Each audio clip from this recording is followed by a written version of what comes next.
کس طرح جنگلی بھینسوں نے امیر تیمور کے منصوبے کو خاک میں ملا دیا تھا۔ فتح کی صورت میں تیمور نے اپنے سپاہیوں سے کون سا وعدہ کیا تھا؟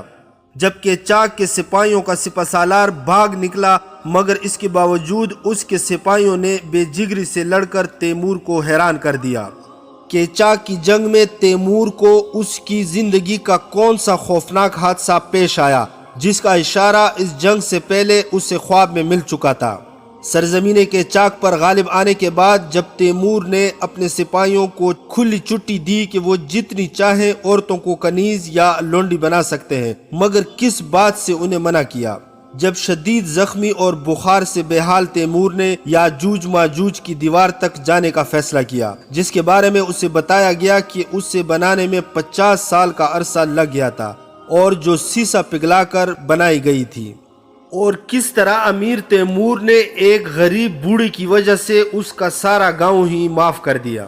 یہ تمام تر واقعات اس ویڈیو میں پیش کیے جا رہے ہیں۔ اس سے پہلے تمام سامعین سے گزارش کی جاتی ہے کہ اگر آپ اس داستان کے سیاق و سباق تک صحیح معنوں میں پہنچنا چاہتے ہیں تو ویڈیو کو سکپ کیے بغیر مکمل سماعت کیجیے گا۔ کہ چاک کے رئیس توختامش نے امیر تیمور کی غیر موجودگی میں 2 بار اس کے ملک پر حملہ کر کے اسے غیظ و غضب میں مبتلا کر دیا تھا۔ جب امیر تیمور واپس لوٹا تو اپنا لشکر لے کر کیچاک کی طرف روانہ ہوا، جہاں راستے میں شدید سردی اور برف باری یعنی موت کے منہ سے اپنے سپاہیوں کو نکال کر جب وہ ایک آبادی میں پہنچا اور توختامش کی متعلق ضروری معلومات لے کر آگے بڑھا۔ تیمور نے اس آبادی کے گرد پہرا بٹھا دیا تاکہ وہ لوگ توختامش تک اس کی اطلاع نہ پہنچا سکے، اور اپنے سپاہیوں کو ہدایت کی کہ وہ چند گھنٹے آرام کر لے تاہم آدھی رات کے وقت چلنے کے لیے تیار ہو جائیں۔ تیمور خود بھی خیمے میں جا کر لیٹ گیا۔ آنکھ لگتے ہی اسے ایک عجیب سا خواب دکھائی دیا۔ اس نے دیکھا کہ وہ ایک برف پوش سرزمین پر درختوں کے جھنڈ پر کھڑا ہے۔ آسمان پر گہرے سیاہ رنگ کے بادل چھائے ہوئے ہیں، ایسے سیاہ کہ برف پوش زمین بھی سیاہ نظر آتی ہے۔ ایسے میں اچانک توختامش اس کے سامنے آتا ہے اور اس پر حملہ کر دیتا ہے، لیکن تعجب کی بات یہ تھی کہ توختامش کے سارے سپاہی جنگلی بھینسوں جیسے تھے اور انہی کی طرح ڈکرا رہے تھے۔ تیمور نے بھی اپنے سپاہیوں کو حملے کا حکم دیا اور دشمن پر خود بھی حملہ آور ہو گیا۔ یکایک اسے احساس ہوا کہ اس کا سیدھا ہاتھ کٹ کر الگ ہو گیا ہے۔ تیمور کو یہ دیکھ کر بڑی حیرانی ہوئی کہ وہ بار بار دائیں کندھے پر نظر ڈالتا اور دیکھتا کہ اس کا سیدھا ہاتھ بیکار ہو چکا ہے۔ یہ خواب دیکھ کر تیمور اس قدر خوفزدہ ہوا کہ اس کی آنکھ کھل گئی۔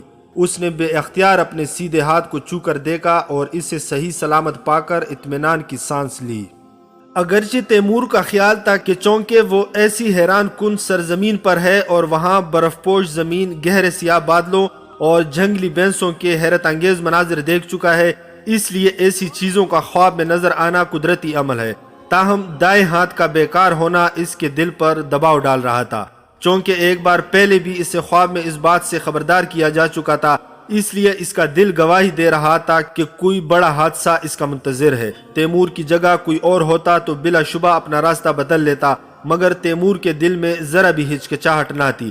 آدھی رات کو جب فوج کی روانگی کے بغل بجے تو وہ تیزی سے اٹھا اور چلنے کو تیار ہو گیا۔ اس وقت اس پر قطعاً کوئی گھبراہٹ طاری نہ تھی۔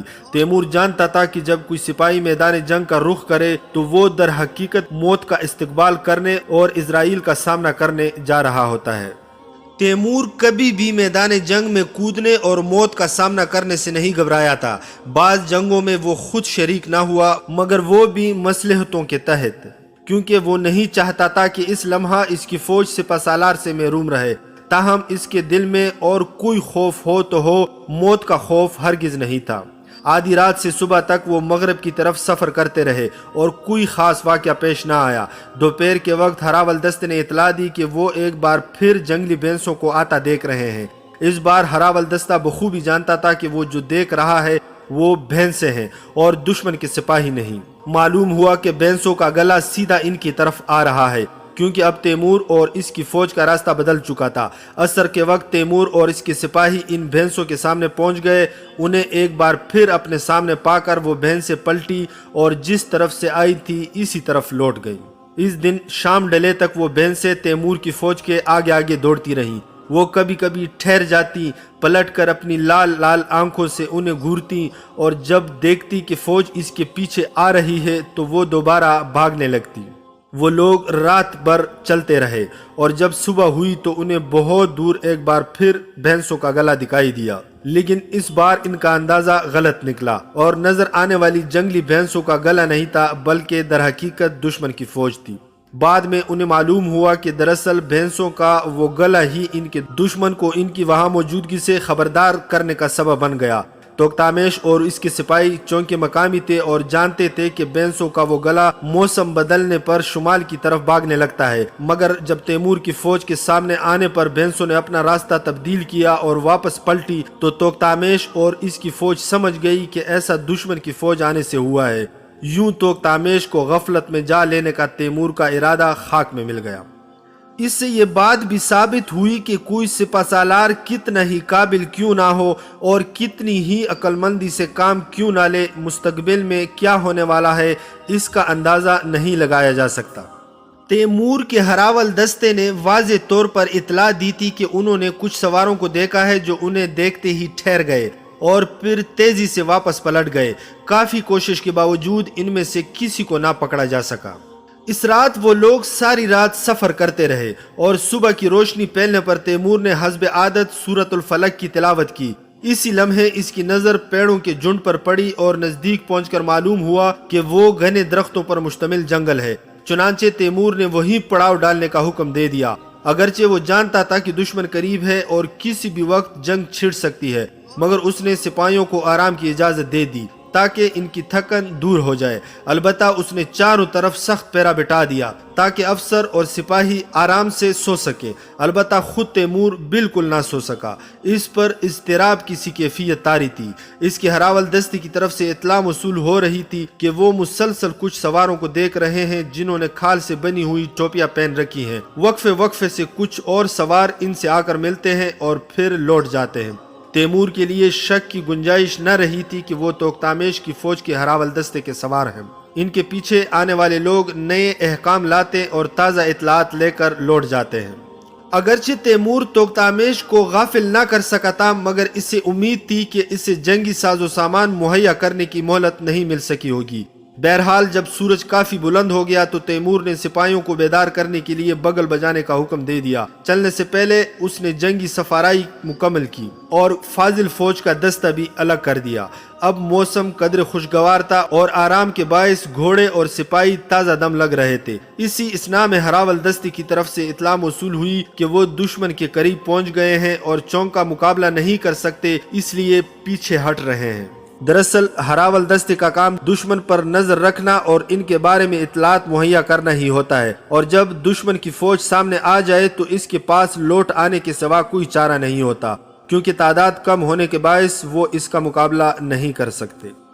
تیمور اور اس کے سپاہی اب شنگر نامی سرزمین میں داخل ہو چکے تھے۔ ان کے سامنے زمین ہموار تھی، گویا تیمور آدھے گھنٹے میں اپنی فوج کو دائیں بائیں پھیلا کر خود مرکزی حصے کی کمان سنبھال سکتا تھا۔ تیمور نے اپنے افسروں کے ذریعے تمام سپاہیوں تک پیغام پہنچا دیا کہ آج لڑائی کا دن ہے، یاد رکھو ہمارے پاس فتح کے سوا اور کوئی راستہ نہیں۔ اگر توختامش نے ہم پر غلبہ پا لیا تو ہماری ہڈیوں کو اس برفزار میں بکھیر دے گا اور ہمارا نام و نشان تک باقی نہ رہے گا۔ یاد رکھو کہ واپسی کا کوئی راستہ نہیں، کیونکہ اگر ہم واپس ہوئے تو توختامش راستے میں آنے والے قبائل کو ساتھ ملا کر ہمارے مقابلے پر لا کھڑا کرے گا اور ہم میں سے کوئی دریا یا سگون کے کنارے تک نہ پہنچ سکے گا۔ لہٰذا ہماری بقا کا واحد راستہ یہی ہے کہ جی جان سے لڑیں اور فتح حاصل کریں۔ میں وعدہ کرتا ہوں کہ فتح کی صورت میں کیچاک کی تمام مملکتوں کو تاراج کرنے کی تمہیں کلی چھٹی دے دوں گا، اور تمہیں یہ بھی اجازت ہوگی کہ یہاں کی جوان لڑکیوں اور عورتوں کو اپنی کنیزیں بنا لو۔ توختامش چونکہ حربی کافر ہے، اس لیے اس کے ملک کی عورتوں پر قبضہ جائز ہے۔ فتح کی صورت میں تم میں سے ہر کوئی اس قدر مالدار ہو جائے گا کہ زندگی بھر عیش کرے گا، اور تمہاری اولاد بھی پرسکون اور بے فکری کی زندگی بسر کرے گی۔ اس لیے ایک دن جی توڑ کوشش کر لو اور پھر زندگی بھر عیش کرو۔ تیمور نے یہ باتیں اپنی سپاہیوں سے اس لیے کہیں تاکہ وہ جان لے کہ فتح کی صورت میں کیچاک کا سارا حسن اور ساری دولت ان کے قبضے میں ہوگی۔